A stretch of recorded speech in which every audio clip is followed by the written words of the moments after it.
khabiran basira. Tabarakalladzi ja'ala fis sama'i burujan wa ja'ala fiha sirajan wa qamaran munira. Asyhadu an la ilaha illallah wahdahu la syarika lah wa asyhadu anna Muhammadan abduhu wa rasuluhu allazi ba'atsahu bil haqqi basyiran wa nazira wa da'iyan ilal haqqi bi iznihi wa sirajan munira. Allahumma salli ala sayyidina wa nabiyina Muhammadin wa ala alihi wa sahbihi wa sallim tasliman katsira, amma ba'du.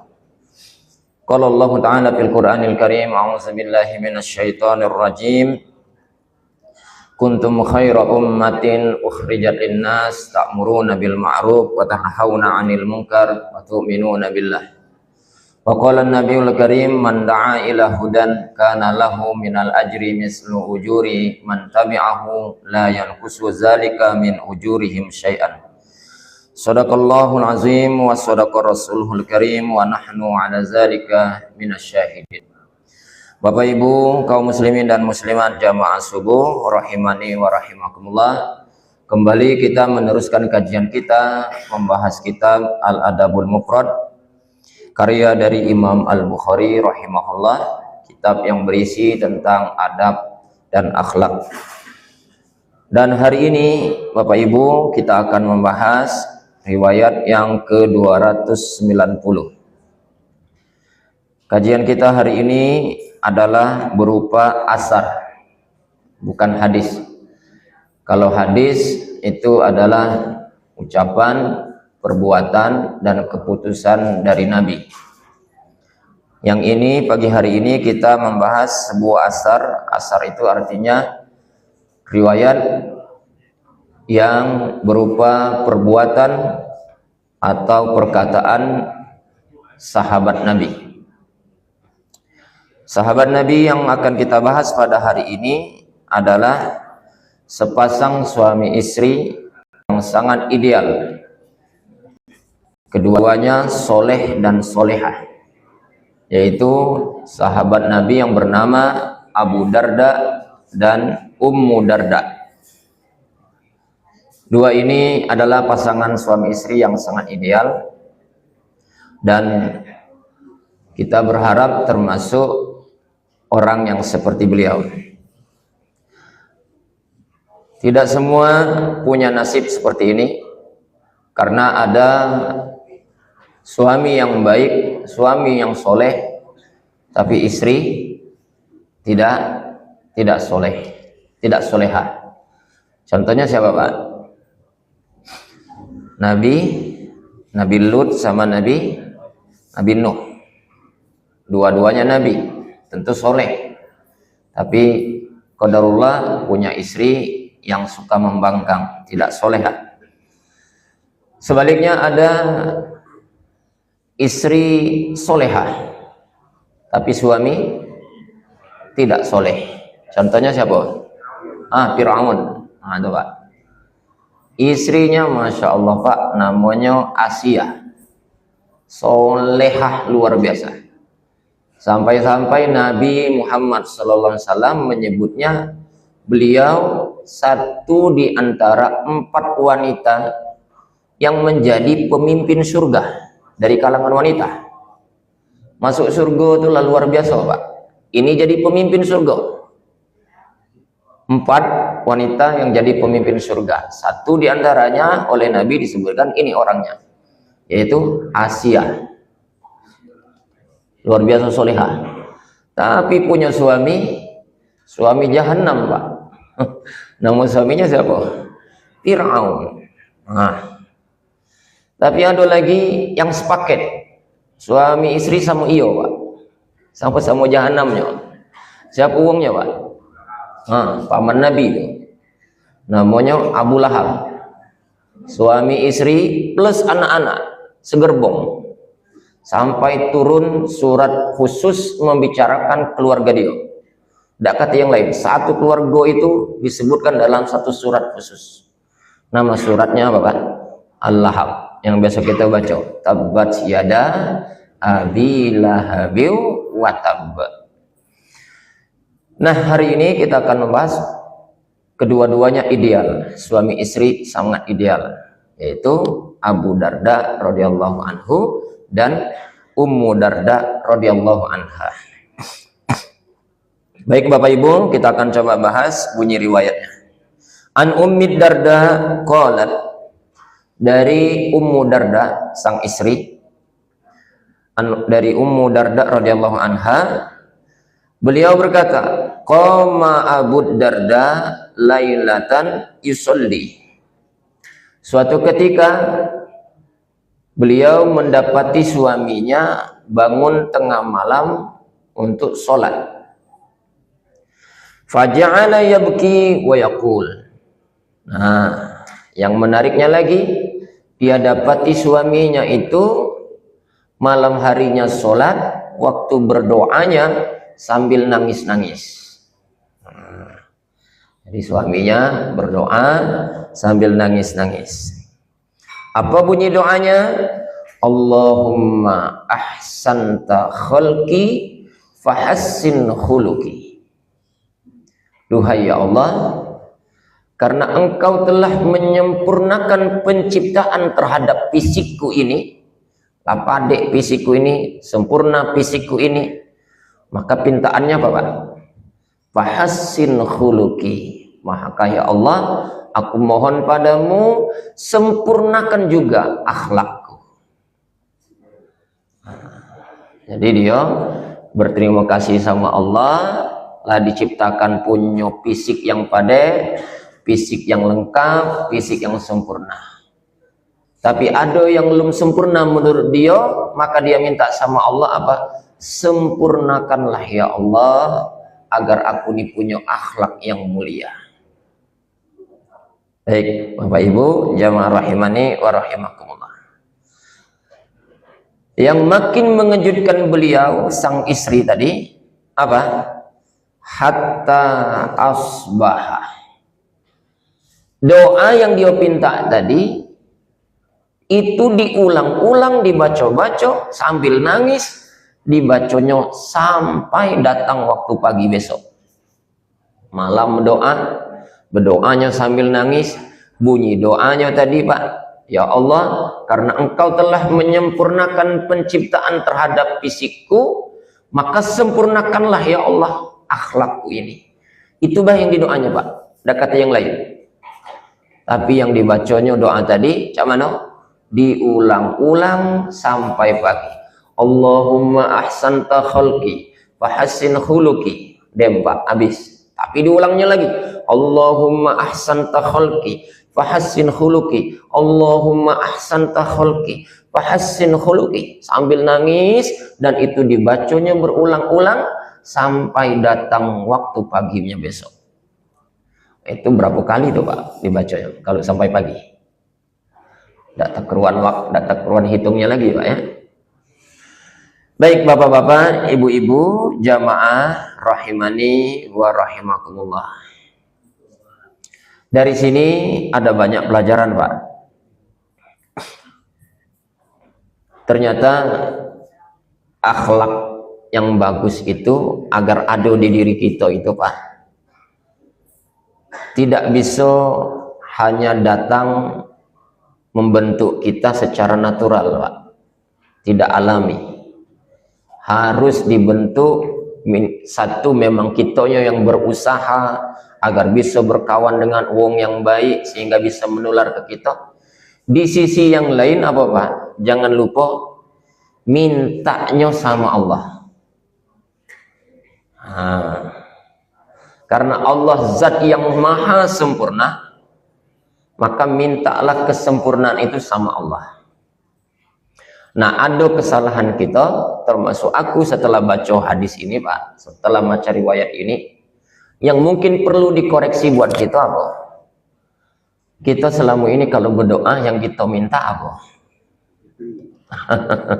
Rezeki Pak ya. Apa lagi? Sehat. Apa lagi Pak? Ayo macam-macam lah ya Pak ya. Tapi kadang-kadang mohon maaf, aku akui kalau aku pribadi Pak, mungkin belum nyentuh doa yang seperti ini Pak. Tidak terpikir di kita.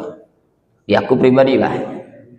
Yang ada kita itu pintaannya berkisar tentang hal-hal yang bersifat materi dan duniawi.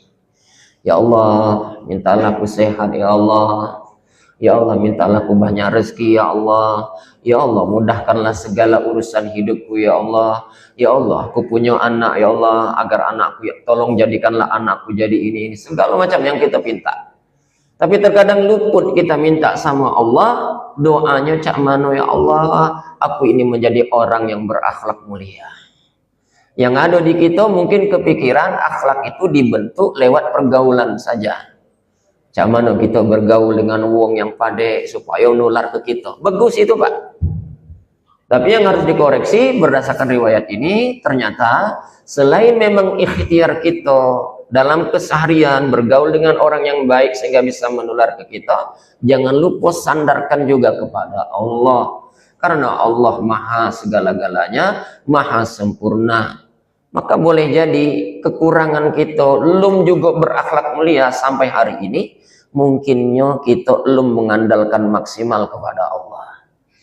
Nah mulai hari ini coba Pak berdoa juga sama Allah, selain minta yang selama ini bersifat dunia, minta juga sama Allah cak mano kita ini memiliki akhlak yang mulia.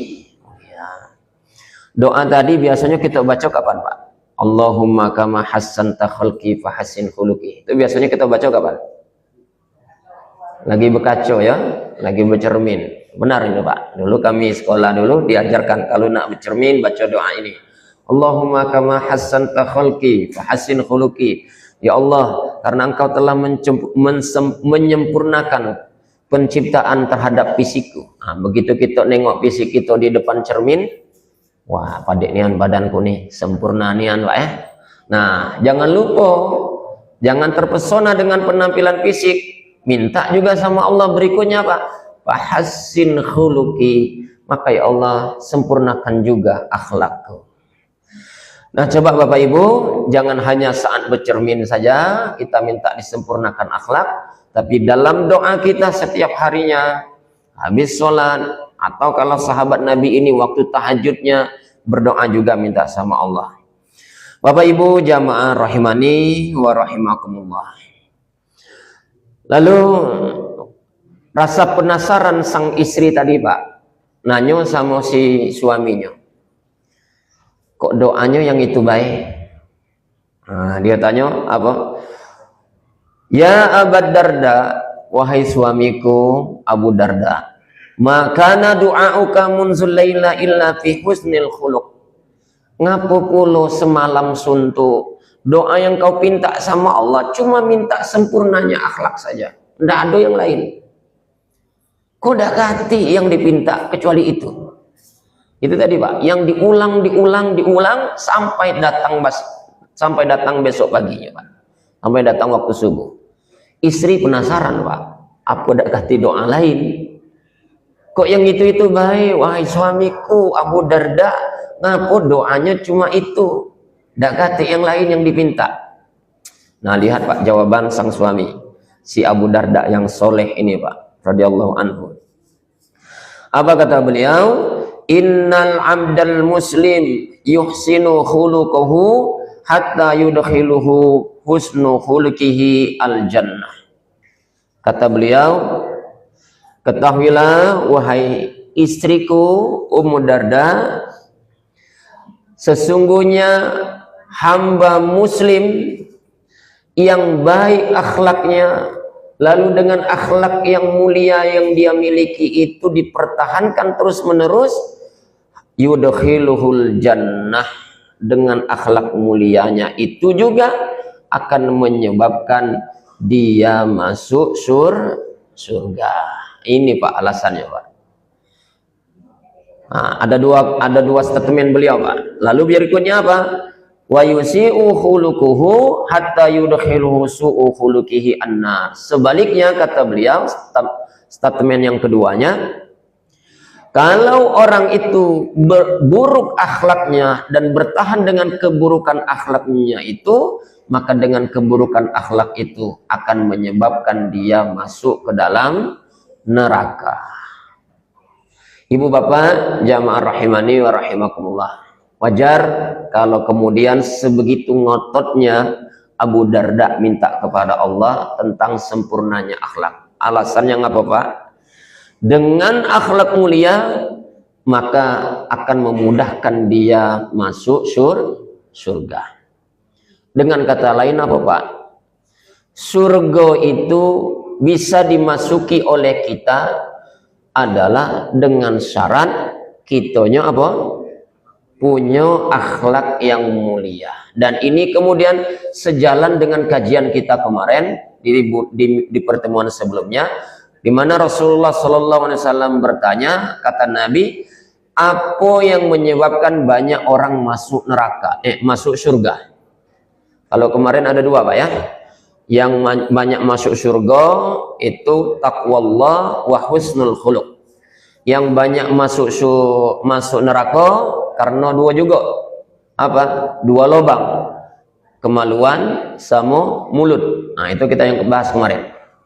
Nah riwayat yang kita bahas hari ini menguatkan apa yang disebutkan oleh Nabi, bahwa surga dimasuki itu mensyaratkan kitanya punya akhlak mulia. Sebaliknya surga tidak mensyaratkan kitanya punya fisik yang sempurna. Tidak Pak. Surga tidak mensyaratkan untuk dimasuki dengan fisik yang sempurna. Tidak. Tapi surga mensyaratkan kalau kitanya punya akhlak. Mana contohnya Pak? Nah, kita kasih contoh konkretnya Pak. Ada sahabat Nabi yang tidak sempurna fisiknya Pak. Tidaklah ideal fisiknya. Badannya berkulit hitam. Hitam kelam. Rambutnya keriting juga Pak. Yang mungkin bagi kita tidak ideal itu Pak. Mungkin bagi kitanya tidak ideal. Fisiknya benar-benar tidak sempurna Pak. Status sosialnya dia uang miskin, harto, mantan budak. Dah lengkap benar nih Pak. Berkulit hitam, rambut keriting, miskin, harto, budak pula Pak, mantan budak. Tapi Masya Allah, belum meninggal dunia, Nabi lah tahu kabar dia masuk surga Pak. Nabi lah jingok bekas telapak sandalnya ada di surga Pak. Caca Pak, alangkah padik manusia itu Pak. Belum mati Pak, masih di dunia, masih hidup. Tapi Nabi sudah melihat bekas jejak telapak kakinya lah ada di surga. Siapa orangnya Pak? Sahabat Nabi yang bernama Bilal bin Rabah. Tak kati andalan Pak kalau nak nengok fisik dia tuh Pak. Satu-satu yang diandalkan ke dia apa Pak? Suara. Kalau suara Masya Allah tak kati tandingan Pak. Ada kelebihan. Nabi tak makan yang lain. Kalau nak azan suruh dia, Bilal bin Rabah. Tapi kalau nengok fisik, waduh. Mungkin kalau hidup di zaman kita hari ini, mati dibully baik Pak dia tuh Pak. Mulai dari TK sampai SD sampai SMA sampai kuliah, tidak ketiga lain dibully terus Pak. Tapi Masya Allah, karena kesempurnaan imannya, kesempurnaan akhlaknya, beliau diterima dengan pintu terbuka oleh surganya Allah Subhanahu wa ta'ala. Sampai-sampai Nabi ketika peristiwa Isra dan Mi'raj, ketika berada di Sidratul Muntaha, Nabi diperlihatkan alam surga. Dan di antara yang menarik perhatian Nabi ketika melihat alam surga itu, Nabi menyaksikan jejak telapak kakinya siapa? Bilal bin Rabah. Padahal orangnya masih hidup Pak.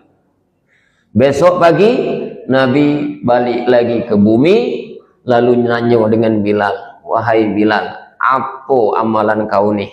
Ngapalah sandal kau telah sampai di surga? Itu cak mana ceritanya? Nah barulah Bilal menceritakan kebiasaannya. Apa kebiasaan Bilal Pak? Beliau senantiasa menjaga wuduknya. Jadi kalau batal wudhu, kalau batal wuduk lagi, kalau batal wuduk lagi. Bukan nak karena sholat. Pamonya kaki jam 7 Pak, keluar dari masjid ini. Jam 7, belum masuk waktu zuhur, masih lama zuhur. Tapi karena mohon maaf batal kentut misalnya Pak, beliau langsung wudhu. Kaki jam 8 kentut lagi, padahal belum masuk waktu zuhur, wudhu lagi Pak. Nah itu Bilal Pak. Beliau selalu menjaga dirinya agar selalu dalam keadaan suci. Nah kita kalau wudhu kapan Pak? Hah? Kalau nak sholat. Andaikan sholat itu boleh sah tidak pakai wudhu, mungkin kita tidak pernah wudhu Pak. Jadi wudhu kita karena mau sholat. Jadi 5 kali wudhu, 5 kali sholat, 5 kali wudhu. Nah Bilal bin Rabah spesial Pak, sahabat Nabi yang satu ini selalu menjaga wudhunya. Dan kebiasaan beliau asal sudah wudhu langsung sholat sunnah, namanya sholat apa? Sholat sunnah wudhu. Nah maka keluarlah hadis Nabi, diantaranya orang yang terbiasa membiasakan wudhunya, menjaga wudhunya, lalu kemudian diikut sertakan sholat sunnah wudhu, maka surga akan menjadi tempat tinggalnya nanti. Baik Bapak Ibu jamaah rahimani wa rahimakumullah, ini orang berakhlak mulia, surga menanti dia walaupun tidak sempurna fisiknya Pak. Nah ada lagi yang sempurna betul dari sisi fisiknya, dari sisi status sosialnya Pak, tapi surga menolak kehadiran dia Pak. Siapa uangnya? Ya paman Nabi tadi Pak, namanya Abu Lahab. Abu bapak, Lahab artinya apa Pak? Lahab. Bapak Ibu jangan balik dulu, kami nyiapkan hidangan, maka hidangan ini tolong disantap selahap-lahapnya. Apa lahap itu Pak? Abu Lahab. Lahap itu api Pak, jadi disantap selahap-lahapnya, seapi-apinya Pak. Abu Lahab itu bapaknya api Pak. Ngapa Pak disebut itu Pak? Karena Abu Lahab itu saking putihnya fisiknya Pak, kulitnya tuh putih betul Pak, gantengnya luar biasa, kulitnya tuh putih luar biasa Pak. Jadi kalau kena waktu siang hari, mantul dari wajahnya seperti kemerah-merahan Pak, bagaikan api, saking putihnya Abu Lahab. Sudah ganteng, kayo pula dia nih Pak, dan dermawan. Bukti dermawan mana? Waktu Nabi tahu Nabi lahir, senangnya luar biasa dia dengan kelahiran Nabi Pak. Maka kemudian apa? Dia membebaskan budak sahayanya tanpa syarat, namanya adalah Suwaibah, yang belakangan nanti menjadi ibu susuan Nabi. Dibebaskan tanpa syarat. Dan untuk membebaskan budak itu perlu dana besar, tapi dia tidak mensyaratkan apa-apa. Sayang dia dengan Nabi, cinta dia dengan Nabi Pak, senang dia dengan Nabi. Berapa lama? Lumayan lama Pak, 40 tahun. Dari umur Nabi 0 tahun sampai umur Nabi 40 ketika Nabi diangkat menjadi Nabi. Sejak Nabi mendakwakan umat supaya beribadah kepada Allah, meninggalkan kesyirikan, maka sejak itulah Abu Lahab berpisah jalan dengan Nabi, benci dengan dakwah Nabi, memusuhi Nabi, bahkan mau membunuh Nabi. Satu gerbong sama istri, sama anak-anak, nak bunuh Nabi. Maka turunlah ayat Al-Quran surah Al-Lahab. Coba, kurang apa dia Pak? Fisik lengkap, sempurna, ganteng, kayo iyo, status sosialnya luar biasa, berdarah biru. Berdarah biru karena keturunan Bani Hashim, keturunan Quraisy, keturunannya Nabi. Tapi surga menolak dia. Salahnya apa Pak? Karena Abu Lahab tidak berakhlak mulia. Bapak Ibu jamaah rahimani wa rahimakumullah, apa kesimpulan kita Pak? Di antara kesimpulannya yang pertama, pelajaran buat kita adalah qiyamul lail, menghidupkan malam untuk ibadah, entah itu sholat tahajud, entah itu sholat sunnah yang lainnya, entah itu diisi dengan zikir, entah itu diisi dengan baca Quran. Ketahuilah qiyamul lail, menghidupkan malam, adalah di antara amalan hamba-hamba Allah yang soleh, termasuk amalan-amalannya para sahabat Nabi. Oleh karena itu Bapak Ibu, jangan biarkan setiap malam berlalu begitu saja tanpa diisi untuk ibadah. Bangunlah di akhir sepertiga malam untuk ibadah kepada Allah, karena ini bagian dari amalan yang terbaik. Yang kedua, pelajaran buat kita adalah hendaknya kita berdoa meminta akhlak mulia di saat waktu mustajab. Jangan hanya berdoa minta materi saja, minta dunia saja. Nah, coba mulai hari ini Bapak Ibu tambah ke isi doa kita. Selain doa yang selama ini tetap terus kita minta sama Allah, ditambah lagi minta jugalah sama Allah agar kita ini selalu diberikan oleh Allah disempurnakan akhlaknya. Amin ya rabbal alamin. Yang ketiga, pentingnya akhlak mulia itu kenapa? Karena dengan akhlak mulia menjadi jalan lintas utama yang bisa menghantarkan kita lancar menuju surganya Allah Subhanahu wa ta'ala. Sebaliknya yang keempat, pelajaran buat kita adalah bahaya akhlak buruk. Bahayanya akhlak buruk apa? Di dunia kita sengsara, dijauhi oleh banyak orang. Di akhirat dijauhi oleh surga. Seperti paman Nabi yang bernama Abu Lahab. Terakhir Bapak Ibu, di bagian hadis itu terakhir disebutkan oleh Abu Darda, keutamaan orang yang soleh itu apa Pak? Tiduknya uang soleh pun ternyata dapat doa dari orang lain. Tiduknya orang soleh, orang yang berakhlak mulia itu ternyata mendapat doa dari orang lain. Dan doa dari orang lain itu bisa menyebabkan apa? Terampuni dosa kita. Nah, itu hebatnya kalau kita berakhlak mulia, Pak. Kita baik dengan orang merasa senang dengan kita. Andaikan di malamnya kita tertidur nyenyak sampai subuh, tidak sempat bangun malam untuk ibadah, ternyata teman kita yang kita baiki tadi teringat dengan kita, maka dia pun insya Allah akan mendoakan kebaikan kita. Dan di antara doa itu dipintanya apa? Ampunan dosa. Saya lupa menyimpan video. Terkesima juga saya mendengar ada ceramah seorang Habib itu. Maka Pak, jangan apa? Jangan pelit dengan doa untuk orang lain.